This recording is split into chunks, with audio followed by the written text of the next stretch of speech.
Journey to the God Saturn. Sit comfortably, relax, and close your eyes.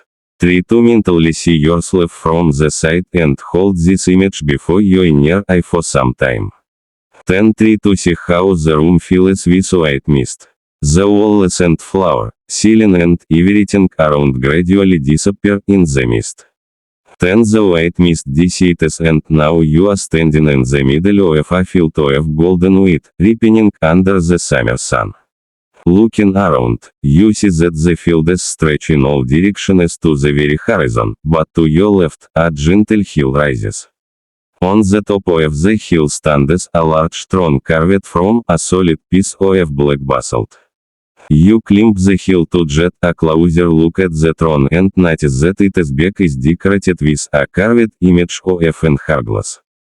While you admire the skillful work of the carver, a bearded elder in black robes and with a scythe in his hand comes out from behind the back of the throne. You realize that this is Saturn himself. He is old, but by no means decrepit. In his strong, lean body there is not a single sign of weakness or illness. He nods to you and sits on the throne. Saturn holds the scythe in his right hand, and you realize that this tool is intended primarily for harvest. The scythe no longer seems ominous to you. Saturn smiles and his scythe turns into a crow and flees away. Saturn reaches out his left hand to you, and a ball of black obsidian appears in it.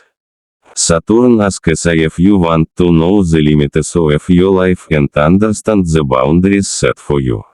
You thank him and gaze into the obsidian ball. All your attention is focused on the images that appear in the ball.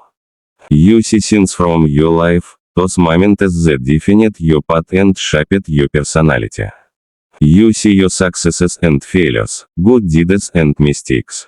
All these visions help you understand that there is always an opportunity to achieve more and there is always a danger of suffering and even more crushing failure.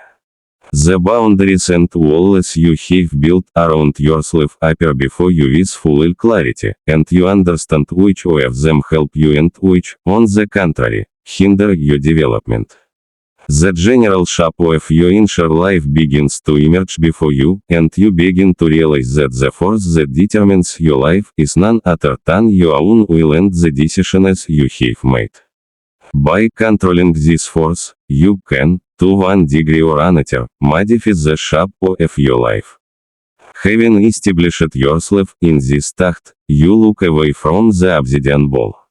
At that same moment, Saturn disappears, leaving behind on the throne a large hourglass. Looking closely at this hourglass, you see that it is not grains of sand, but seeds that are pouring from the upper half to the lower one. Saturn hints to you that you must independently choose the seeds you will sow in your life, in order to later reap the harvest, and not waste time in vain on meaningless restrictions that you set for yourself. You smile and mentally thank Saturn. A white mist begins to cover the fields. Everything disappears in the mist, the wheat, the sky, and Saturn's throne, and now there is nothing around you but a solid white shroud. Then the mist dissipates, and you see your own image again in the room where you began your meditation. Write down your impressions and reflect on everything you have learned on this journey.